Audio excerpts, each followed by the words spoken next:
Hello student, कैसे हैं आप लोग।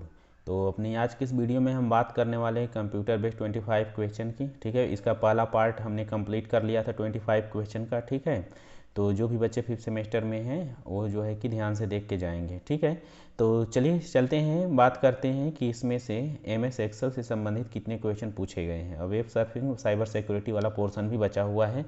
तो इसमें जो है कि जो है कि पहला क्वेश्चन दिया हुआ है कि what is the formula used for in Excel. Excel में आपको जो काम करते हैं तो इसमें कौन सा फार्मूला यूज करते हैं। तो इसमें जो है कि हाँ यूज करते हैं तो उसका मतलब क्या होता है, क्यों यूज करते हैं, कि व्हाट इज अ फार्मूला जो है कि यूज्ड फॉर इन एक्सेल।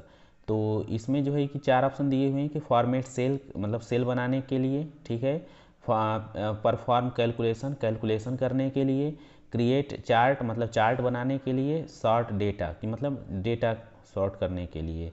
तो इसमें जो है आपका हो जाएगा फॉर्म कैलकुलेशन। तो आप जनरली MS वर्ड जो होता है उसमें यही काम करते हैं कि आप कैलकुलेशन डेटा वगैरह करते हैं। ठीक है, 27 पे चलते हैं। पूछा हुआ है कि व्हाट, इसका दूसरा है 27, which function is use to find the average of a range of cell. इसका क्या अर्थ हुआ पहले आप ये समझिए। जैसे मान लीजिए कि आप ना MS एक्सेल में जाते हैं ना, तो ऐसे आप कॉलम बनाए होते हैं ना, कॉलम मतलब वहाँ होता है आपको, और यहाँ पे ऐसे ऐसे रो होता है।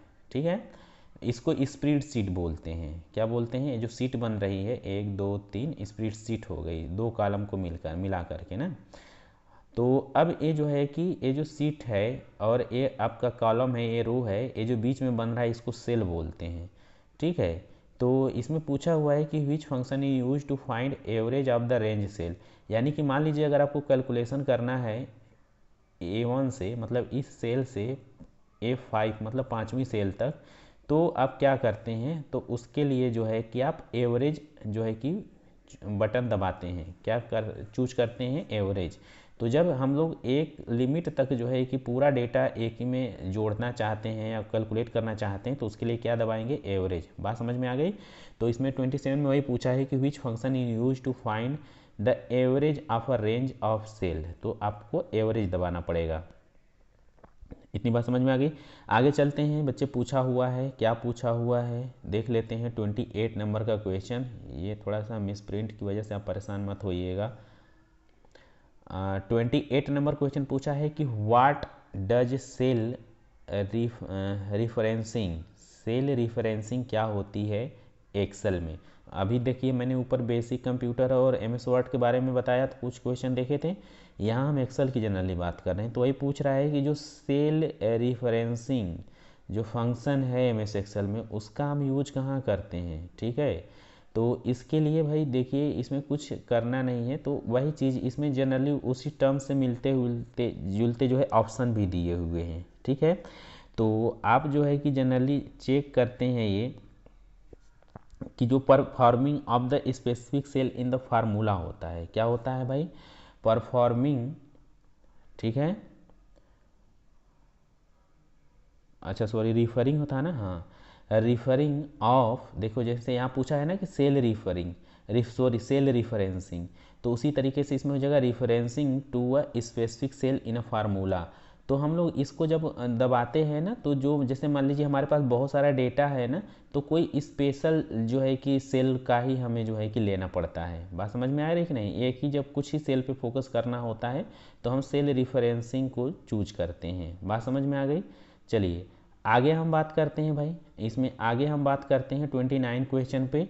पूछा हुआ है कि what is the purpose of conditional formatting in Excel. ठीक है, कंडीशनल फॉर्मेटिंग जो है एक्सेल, ये क्या होती है, तो ये कुछ कंडीशन में होते हैं खास तौर पे, इसलिए हम उनको यूज करते हैं। ठीक है, कुछ कंडीशंस के लिए। तो आपका जो 29 हो जाएगा भाई, 29 हो जाएगा, इसका हो जाएगा apply formatting based on the cell values. ठीक है, इसमें क्या ऑप्शन हो जाएगा, आप apply formatting based on the cell values. इसके लिए जब हम कोई स्पेशली कंडीशन में डालते हैं किसी सेल को कैलकुलेशन के लिए या फोकस करने के लिए, तो उसके लिए कि apply formatting based on sale values. तो ठीक है, 30 नंबर पे चलते हैं। पूछा है कि what chart type is based for comparing categories. ठीक है। अभी देखो मैंने पहले इससे मिलता जुलता क्वेश्चन कल बताया था ना कि जैसे हमें कोई डेटा एनालिसिस करना हो, जैसे मान लीजिए किसी मैच कोई चल रहा है, तो मैच को हमें ये देखना हो कि किस ओवर में कितना रन बना, कितने ओवर में अपोजिट पार्टी का बना था, ठीक है, और एवरेज कितना हमारा बन सकता है। तो इस तरीके से कई सारे डेटा दिखाए जाते हैं। एक हो गया जो है कि बार चार्ट, इसको बोलते हैं, जिसमें खंभे खंभे जैसे लगते हैं, ठीक है। और आप देखेंगे लाइन चार्ट क्या होता है, ऐसे ऐसे रहेगा, ऐसे ऐसे जाएगा। बात समझ में आ रही कि नहीं? तो ये सब चार्ट पेपर में कौन इजी होता है कि we chart type is based for comparing categories. तो ये आपका लाइन चार्ट हो जाएगा। क्या हो जाएगा भाई? लाइन चार्ट, अरे सॉरी बार चार्ट ना, आपका बार चार्ट हो जाएगा इसमें। हाँ हाँ, कल वाला क्वेश्चन जो हम पूछे थे ना कि जो है कि बेस्ट कौन होता है शो करने के लिए, तो उसमें जो है कि हम देखे थे, इसमें हो जाएगा बार चार्ट, ठीक है। कब? जब कंपैरिजन करेंगे दो कैटेगरीज की, ठीक है, तो आपका हो जाएगा बार चार्ट। आगे हम बात करते हैं जो है आपका 31 क्वेश्चन पे चलते हैं। बच्चा पूछा हुआ कि what is a work book in Excel. Work book क्या होती है? एक्सेल में वर्क बुक क्या होती है, ठीक है। तो भाई वर्क बुक, जैसे आपके बुक में बहुत सारे पन्ने होते हैं ना, उसी तरीके से जो वर्क बुक होती है एक्सेल में, उसमें बहुत सारा जो है कि आपका जो है कि वर्कशीट निकल के आएगा। जैसे आप कहते हैं ना, जब आपका ए कॉपी ख़त्म हो जाता है तो आप जो है कि बी कॉपी लेते हैं, सी कॉपी लेते हैं, तो वहाँ पे कलेक्ट होता है। उसी तरीके से जब एक्सेल में काम करेंगे ना, तो आपको अलग अलग सीट चाहिए तो आप वहीं से लेंगे वर्कबुक से, ठीक है। तो एक तरीके से स्टोरेज होता है। तो यहाँ पे देखिए लिखा हुआ है कि a collection of worksheet, a collection of worksheet, ठीक है। ऐसे आप याद रखेंगे तो आपको याद हो जाएगा, नहीं तो भूल जाएंगे। चलिए 32 क्वेश्चन यहाँ से हुआ है बच्चे, ठीक है, थोड़ा सा मैनेज करिएगा। ये जो 30 क्वेश्चन दिया हुआ है, 32 क्वेश्चन पूछा हुआ है कि विच फंक्शन, 32 क्वेश्चन यहाँ है कि which function is use to count the number of cell in range that meet certain criteria. इसमें ये कह रहा है कि अगर मान लीजिए कि एक सर्टेन क्राइटेरिया है, जैसे मान लीजिए कि हम ना कॉलम रो बना करके ऐसे बहुत सारी सेल बनती हैं ना, तो अगर इस सर्टेन क्राइटेरिया में, जैसे मान लीजिए कि A1 से लेकर के A21 तक, अगर हमें पूरा का पूरा जो है कि सेल काउंट करना है, यानी कि इतनी सब सेल है, सबका जो है कि हमें अगर एक ही साथ काउंट करना है, तो उसके लिए हम कौन सा जो है कि फंक्शन अप्लाई करेंगे, ठीक है, कौन सा फंक्शन अप्लाई करेंगे, ठीक है। तो इसमें आपका हो जाएगा काउंट फिट। क्या हो जाएगा भाई? काउंट फिट किधर है जी? अच्छा ये है, हाँ, काउंट फिट हो जाएगा, ठीक है। Count fit, count sum fit, average if नहीं, तो इसमें हो जाएगा आपका जो है काउंटिफ, ठीक है, इसे काउंटिफ बोलेंगे। ध्यान रखिएगा, which function is use to count the number of cell in range that meet a certain criteria, ठीक है। तो इसमें हो जाएगा काउंटिफ। बात समझ में आई कि नहीं? इसमें आपको पहले हम दूसरा दिखा दें, दूसरा भी हम आपको दिखा दें। यहाँ which function is use to find the average of a range of cell, यानी जब रेंज ऑफ सेल की बात करेंगे तो हम एवरेज दबाएंगे, ठीक है। देखिए एवरेज इसमें वर्ड लिखा भी है। और यदि जब हम पूरे नंबर ऑफ सेल्स की बात करेंगे तो वहाँ पे काउंटिफ दबाएंगे। बात समझ में आ रही है? चलिए आगे बात करते हैं। 33 क्वेश्चन पे पूछा हुआ कि what is the purpose of filtering in Excel. अब उसमें फिल्टरिंग का जो ऑप्शन होगा उसको आप अगर दबाएंगे तो उससे क्या होगा, ठीक है, उससे क्या होगा। तो इसमें आप देखेंगे कि जब इसको आप दबाएंगे ना, तो इसमें से एक display specific data based on criteria, ठीक है, यानी डेटा बेस्ड जो है कि display specific data based on criteria. Filtering यानी आप फिल्टर कर लेते हैं ना, जैसे बहुत सारा जो है कि आप डेटा यहाँ आपके स्क्रीन पे है, ठीक है, लेकिन इसको दबाएंगे ना तो ये कुछ फिल्टर वाली चीज़ें ही दिखाएगा। बात समझ में आ रही कि नहीं, जो आप देखना चाहते हैं। तो display specific data based criteria, ठीक है, जो स्पेसिफिक होगा उसको जो है कि ये जो है कि ज़्यादा शो करेगा। बात समझ में आ गई? आगे चलते हैं। 34 क्वेश्चन पे पूछा है कि what is the difference between relative and absolute cell referencing. देखिए भाई, रिलेटिव और एब्सोल्यूट सेल रिफरेंसिंग दो होते हैं सेल रिफरेंसिंग, इनमें जो है कि अंतर क्या है, एक रिलेटिव है और एक एब्सोल्यूट है। तो देखो सिंपल सी बात है इसमें जैसे मान लीजिए कि यहाँ कई सारे ऑप्शन दिए हुए हैं, तो पहले मैं ऑप्शन आपको बता देता हूँ, ठीक है। ऑप्शन इसमें हो जाएगा आपका, देखिए यहाँ पे पढ़ लीजिए, relative reference change when copy, absolute reference stay the same, ठीक है। अब जैसे मान लीजिए कि अगर आप यहाँ पे बहुत सारी सेल हैं, इसको कॉपी करके अगर आप दूसरी जगह पेस्ट कर रहे हैं, ठीक है, तो यानी कि यहाँ की कॉपी कर रहे हैं, तो ये जो है ना चेंज हो जाएगा, कौन सा, जब रिलेटिव होगा सेल, ठीक है, रिलेटिव।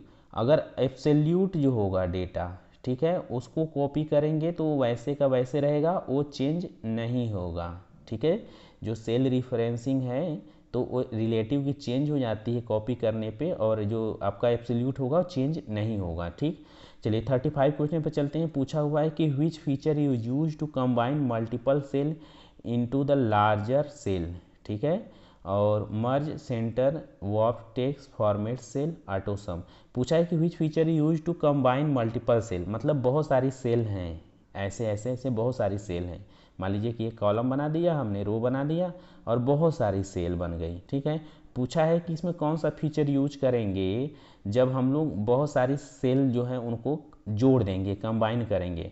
तो भाई आप मर्ज कर देते हैं ना, कई सारी चीज़ों को जोड़ना होता है, तो मर्ज एंड सेंटर जो है आपका ऑप्शन सही हो जाएगा, ठीक है। चलिए फटाक से और क्वेश्चन देख लेते हैं।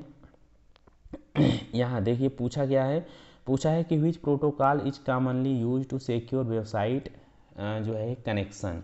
अगर वेबसाइट कनेक्शन सिक्योर है कि नहीं वो जानने के लिए एक तरीके से कौन सा प्रोटोकॉल यूज किया जाता है, तो लिखिए विच protocol commonly use for secure website connection. तो यहाँ पे ध्यान दीजिएगा कि इसमें कई सारे ऑप्शन दिए हुए हैं, HTTP, HTTPS, FTP, SMTP, ठीक है। तो इसमें जो है आपका HTTPS हो जाएगा सही, ठीक है। इसका फुल फॉर्म मुझे लिख के बताइएगा आप लोग कि HTTPS का फुल फॉर्म क्या होता है, ठीक है। और हाँ भाई, आप लोग कमेंट नहीं करते हो, अगर आपको समझ में आता है तो ठीक है, आप हेल्पफुल रहता है तो बता दिया करो, नहीं तो फिर और भी इसमें कुछ किया जाएगा, ठीक है। तो आप बताइएगा HTTPS का फुल फॉर्म क्या होता है। और एक चीज़ मैं आपको और बताना चाहता हूँ कि जब भी आप कभी भी कोई इंटरनेट पे वेबसाइट जो है कि अगर सर्च करते हैं, तो ध्यान रखिए कि अगर वेबसाइट के जो HTTPS लास्ट में यस अगर लिखा है तो वो सिक्योर वेबसाइट है, और अगर वो वहाँ से आपका डेटा चोरी नहीं होगा।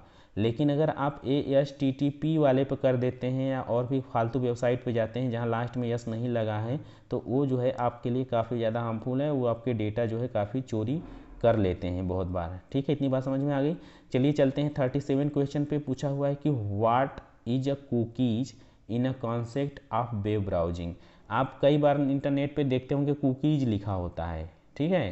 तो इसमें कुछ ऐसा है नहीं, जैसे आप ना, आपको मैं अभी समझाता हूँ, समझ में आ जाएगा। जैसे कुकीज एक तरह से हिस्ट्री होती है, जैसे आप कुछ सर्च किए, ठीक है, जैसे मान लीजिए फ्लिपकार्ट था ना, फ्लिपकार्ट पे गए कुछ सामान खरीदे, लेकिन सामान खरीदे नहीं, उसको आप ऐड कार्ट कर दिए ना, तो अब दूसरी बार जब आप जाएंगे ना तो आपको वहाँ पे ऐसे ही मिलेगा, दोबारा आपको लिखना नहीं पड़ेगा। यानी कि जब कुछ आप सर्च करते हैं अपने जो है कि यहाँ पे क्रोम या फिर जो है कि इसमें गूगल पे, तो अब देखते हैं कई बार ना वो वहीं पड़ा रहता है, तो आप फिर जाएंगे तो फिर उसको क्लिक करके फिर सर्च कर सकते हैं, तो दोबारा लिखना नहीं पड़ता है। तो ये जो हिस्ट्री होती है छोटी छोटी, जो आप कभी कभी सर्च किए होते हैं, लिखे होते हैं, टाइप किए होते हैं, और वो डिलीट नहीं हुई रहती है ना, तो वही आपकी हो जाती है एक कुकीज़, ठीक है, वेब ब्राउजिंग के कॉन्सेप्ट में, ठीक है। तो देखिए यहाँ पे लिखा हुआ है इसमें कि a small text file stored bye a website, यानी किसी वेबसाइट पे जाके अगर कुछ सर्च किए हैं ना, तो वो जो है कि आपका लिख के रखी रहती है कि आप कभी आएँ तो आपको दिक्कत ना हो दोबारा टाइप करने में, आप खोज के हमारा सामान खरीद लें, ठीक है। बात समझ में आई रही कि नहीं, तो आपका ये हो जाएगा, इसको बोलते हैं कुकीज़, ठीक है। अब समझ में आ गया कुकीज़ क्या होता है जो आप बार बार सुनते हैं। चलिए आगे चलते हैं भाई, इसमें जो है कि 38 क्वेश्चन है, 38 क्वेश्चन यहाँ से शुरू हुआ है।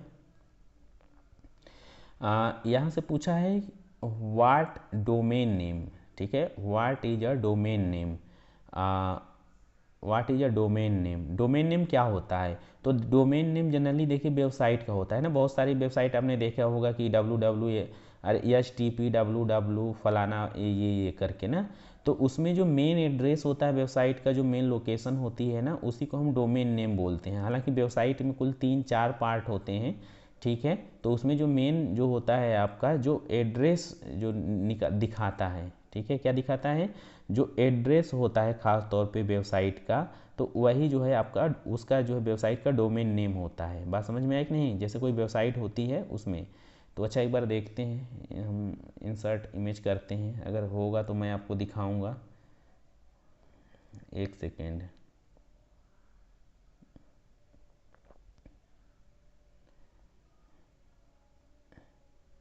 एक सेकेंड, एक सेकेंड। अरे यार, किधर गया भाई?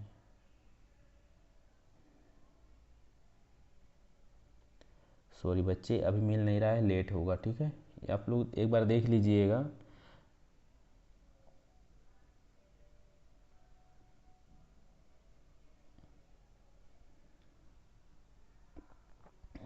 खैर छोड़िए, वो देख लीजिएगा, वेबसाइट नेम होता है, ठीक है। उसमें डोमेन नेम मतलब वेबसाइट का एड्रेस होता है।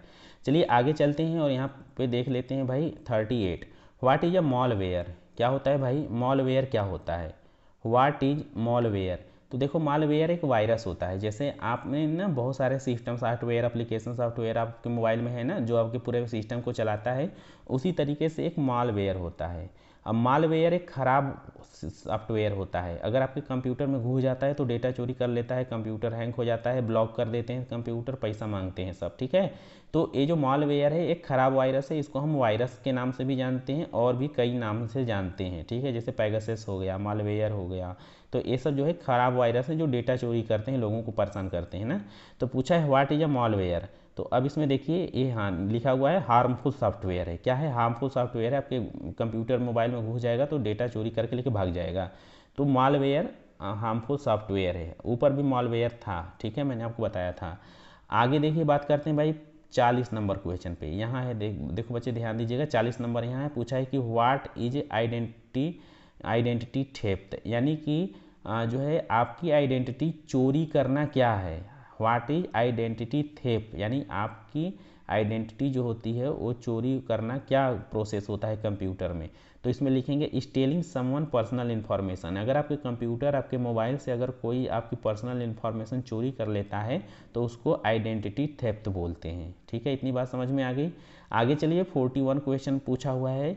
41 क्वेश्चन में पूछा हुआ है कि व्हाट इज एडवेयर।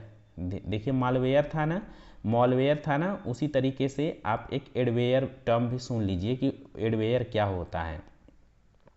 यहाँ 41 ने पूछा है कि what is adware, what is adware.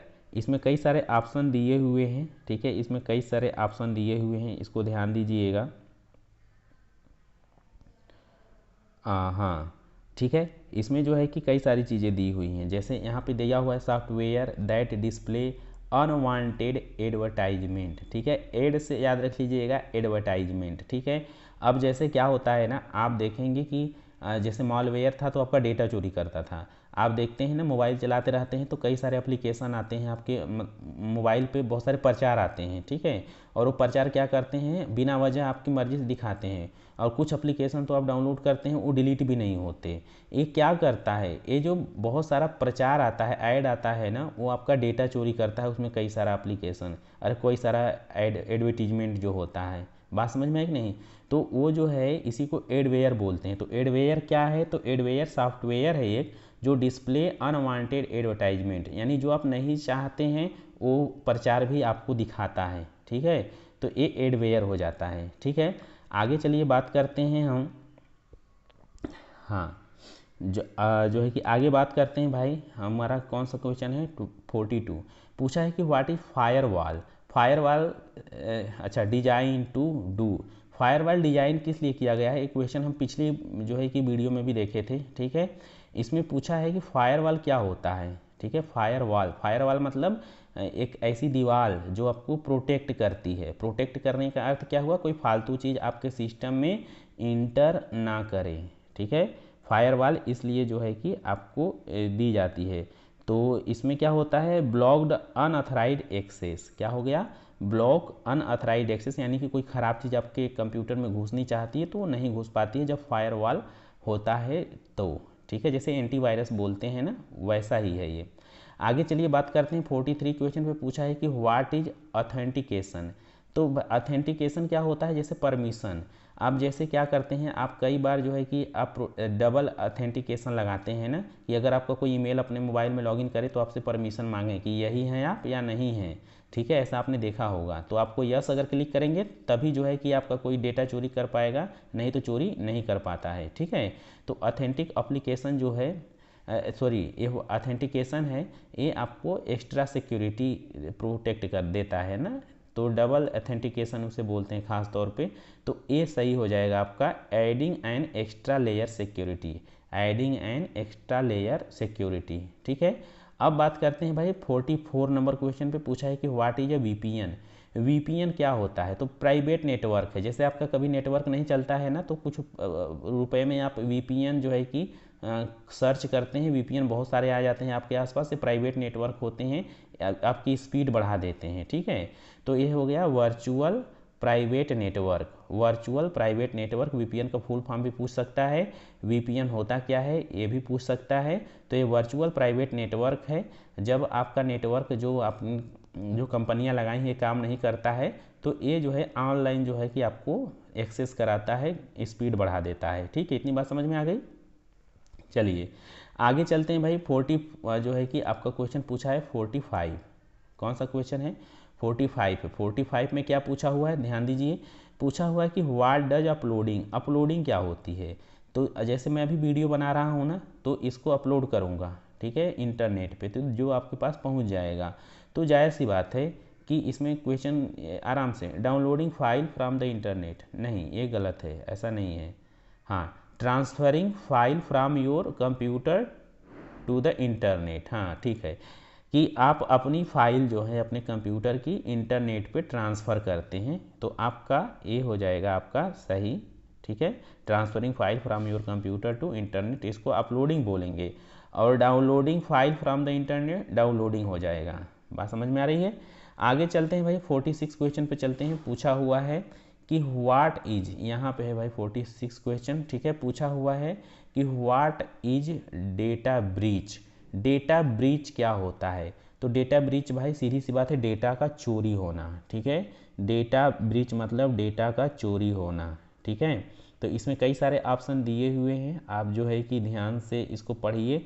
तो unauthorize access to sensitive data, protecting data, encrypted data और बैकिंग अप डेटा, ठीक है। तो इसमें से कौन सा जो है कि सही है, तो ये ध्यान दीजिए कि जैसे ही डेटा ब्रीच है यानी कि कोई आपका डेटा चोरी कर रहा है, तो unauthorize access to sensitive data यानी कि बिना परमिशन लिए कोई तीसरा व्यक्ति आपका डेटा जो सेंसिटिव डेटा है उसे चोरी कर रहा है, इसको डेटा ब्रीच बोलते हैं, ठीक है, डेटा ब्रीच बोलते हैं। चलिए आगे बात करते हैं भाई 47 नंबर क्वेश्चन पे पूछा है कि व्हाट इज रैंसमवेयर। देखिए मैंने ऊपर बताया मालवेयर, ठीक है, मैंने एडवेयर बताया, एडवेयर जो प्रचार बहुत लाता है। मालवेयर क्या था, एक खराब वायरस था जो कंप्यूटर को खराब करता है, डेटा चोरी करता है। उसी तरीके से एक रैंसमवेयर है, ठीक है।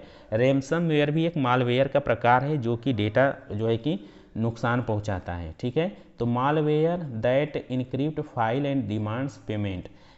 ये रैंसमवेयर क्या करता है, आपका कोई जो है कि कंप्यूटर में अपना वायरस छोड़ देगा और आपका कंप्यूटर हैक हो जाएगा, मतलब उसके अंडर में चला जाएगा, तब वो आपसे पैसा मांग करके फिर आपको वापस करता है वो चीज़, ठीक है, कि तुम मुझे इतना पैसा दोगे तभी मैं तुम्हारा जो है कि ये डेटा दूंगा, नहीं तो फिर मैं वायरल कर दूंगा, या फिर बहुत तरीके से जो है कि वो डिमांड करते हैं।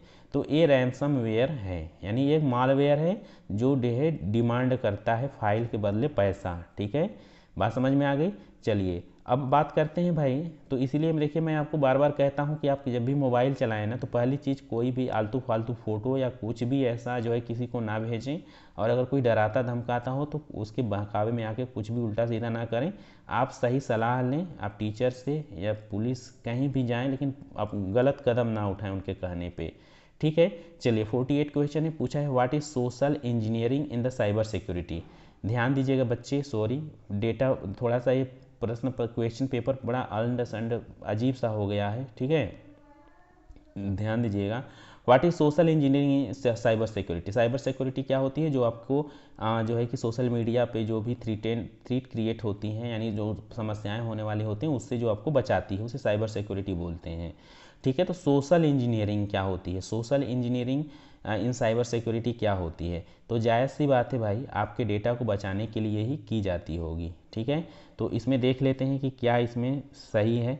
तो इसमें आपका सही हो जाएगा मैनिपुलेटिंग जो होता है। ठीक है, एक सेकेंड, ऑप्शन क्या क्या दिया हो, manipulating people into divulging confidential information, यानी कि जो है कि यही सही हो जाएगा आपका, कि जो सोशल इंजीनियरिंग होती है साइबर सिक्योरिटी में, यह जो है लोगों को उनका डेटा जो है कि चोरी होने से बचाती है, या लोग डेटा शेयर ना करें किसी को, उनको पहले ही पता चल जाए कि ये कोई डेटा मांगने वाला चोर है या अनसिक्योर पर्सन है, तो उनको जो है कि डेटा वो न दें, इसके लिए जो है कि सोशल इंजीनियरिंग वर्क करती है साइबर सिक्योरिटी में। ठीक है, यानी बेटा सोशल इंजीनियरिंग ऐसी चीज़ है साइबर सिक्योरिटी में जो लोगों का डेटा प्रोटेक्ट करने का काम करती है।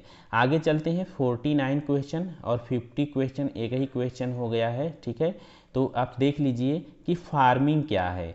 फार्मिंग क्या है, ये बहुत ही अच्छा क्वेश्चन है, आपसे पूछा जा सकता है। ठीक है, तो भाई आप देखेंगे, मैंने आपको इससे पहले फिशिंग पढ़ाया था। क्या पढ़ाया था, फिशिंग, जिसमें हम बात किए थे कि कोई भी जो है कि व्यक्ति आता है और आपको जो है लालच देता है, जूपी पर लूडो खोलो, फलाना खेलो, ढिमकाना खेलो, और जब आप उस चीज़ में इन्वॉल्व हो जाते हैं ना, तो कहीं ना कहीं आपको लालच देके आपसे पैसा ऐंठ के भाग जाते हैं, आपका डेटा चोरी कर लेते हैं। बात समझ में आई कि नहीं, इसको फिशिंग बोलते हैं।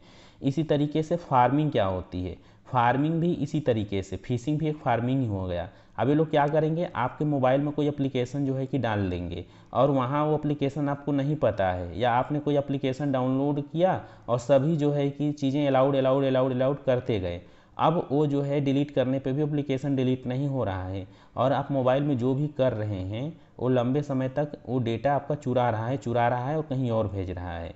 ठीक है, तो एक तो फिशिंग हो गया कि तुरंत चारा डाले, मछली मार के निकल गए, यानी तुरंत लालच दिए, पैसा ऐंठ के निकल गए, डेटा चोरी करके निकल गए। और फार्मिंग मतलब जैसे खेती कुछ दिन के बाद पूरी कोई भी फसल होती है ना, तो उसी तरीके से पहले से डेटा वेटा डाल के उसमें जो है कि कहीं ना कहीं आपका चोरी करते रहते हैं लंबे समय तक, फिर जो है कि एक समय बाद निकल जाते हैं। ठीक है, तो वही है कि व्हाट इज फार्मिंग। तो फार्मिंग क्या है भाई, तो ये है redirecting user to fake website. ठीक है, जो फेक वेबसाइट होती हैं वो जो है कि कहीं ना कहीं ये जो है रीडायरेक्ट करती हैं यूजर्स को। ठीक है, रीडायरेक्टिंग यूजर्स को रीडायरेक्ट करती हैं, तो ये आपका हो जाएगा आपका ए सही। ठीक है, 50वें का ए सही, redirecting user to fake website. तो भाई चलिए, आज की वीडियो में 25 क्वेश्चन हो गए कंप्लीट। कल हो सकता है कि हम आपका जो है कि रीजनिंग वाला पोर्शन पढ़ाएंगे, कुछ क्वेश्चन 50 तो। ठीक है, तो फिलहाल आज के लिए इतना ही। दूसरा वीडियो भी आप देख लीजिएगा। खुश रहिए, स्वस्थ रहिए, और इसको देख के जाइएगा जो है कि आपको समझ में आए कि नहीं, लिख के जाइएगा। ठीक है, चलिए, तो खुश रहिए, स्वस्थ रहिए, जय हिंद।